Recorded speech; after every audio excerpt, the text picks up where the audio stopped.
सच्ची प्रेम कहानी। एक दिन एक युवक और एक युवती में प्रेम हो गया, लेकिन लड़का एक गरीब परिवार से आया था। इस बात से लड़की के माता पिता भी खुश नहीं थे, इसलिए युवक ने फैसला किया कि वह न केवल लड़की को अपनी पत्नी स्वीकार करेगा बल्कि उसके माता पिता को भी समझाकर अपने माता पिता की तरह स्वीकार करेगा। समय के साथ माता पिता ने देखा कि वह एक अच्छा आदमी था और उनकी बेटी के लिए सभी तरह से योग्य था, लेकिन एक और समस्या थी। वह आदमी एक सैनिक था। जल्द ही युद्ध छिड़ गया और उसे 1 साल के लिए विदेश भेजा जा रहा था। उसके जाने से 1 सप्ताह पहले आदमी ने अपने घुटने के बल बैठकर अपनी प्रेमिका से पूछा, मुझसे शादी करोगी? प्रेमिका के आंखों में खुशी के आंसू आ गए। उसने अपने आंसू पोंछे और कहा, हाँ, और वे एक दूसरे के गले लग गए। वे इस बात पर सहमत हुए कि जब वह 1 साल में वापस आएगा तो वे शादी कर लेंगे।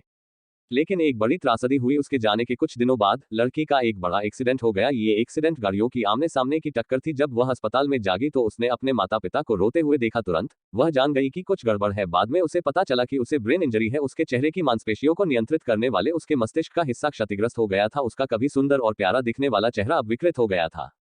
खुद को आईने में देख वह रो पड़ी। कल मैं सुंदर थी, एक परी जैसी थी, आज मैं एक राक्षस हूँ।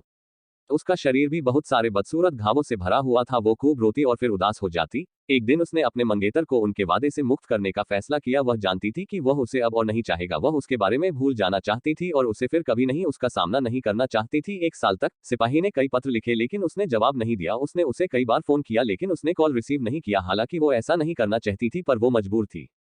1 साल बीत गया। एक दिन अचानक माँ उसके कमरे में चली गई और उसे बताया कि वह युद्ध से वापस आ गया है। लड़की चिल्लाई, नहीं, कृपया उसे मेरे बारे में मत बताइए। उसे मत बताना कि मैं यहाँ हूँ। माँ ने कहा, उसकी शादी हो रही है और उसमें तुम्हें अपनी शादी का निमंत्रण भेजा है। लड़की का दिल बैठ गया। वह जानती थी कि वह अब भी उससे प्यार करती है, लेकिन उसे अब उसे भूलना होगा। बड़े दुख के साथ उसने शादी का निमंत्रण खोला और फिर उसने उस पर अपना नाम देखा। उसे कुछ भी समझ नहीं आ रहा था। उलझन में उसने पूछा, यह क्या है? तभी युवक फूलों का गुलदस्ता लेकर उसके कमरे में दाखिल हुआ। वह उसके पास घुटने टेक कर बैठ गया और पूछा, क्या तुम मुझसे शादी करोगी?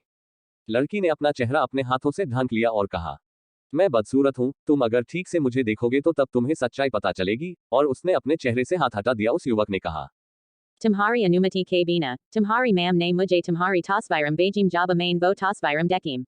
तो मुझे एहसास हुआ कि कुछ भी नहीं बदला है। तुम अब भी वही हो जिससे मुझे प्यार हुआ था। तुम अब भी पहले की तरह खूबसूरत हो क्योंकि मुझे तुमसे प्यार है। दोस्तों, अक्सर लोग ऐसी बातें करते हुए पाए जाते हैं कि प्रेम अंधा होता है। सच्चा प्यार शरीर से नहीं आत्मा से किया जाता है। लेकिन दुनिया की कड़वी सच्चाई यह है, लोग इसके विपरीत ही करते हैं। हाँ, इस दुनिया में कहीं कहीं पर शरीर वाला नहीं आत्मा वाला प्यार दिखाई देखा है और इसी से शायद इस दुनिया में प्यार का अस्तित्व बना रहता है। पूरा वीडियो देखने के लिए थैंक्स दोस्तों। चैनल सब्सक्राइब कर देना दोस्तों।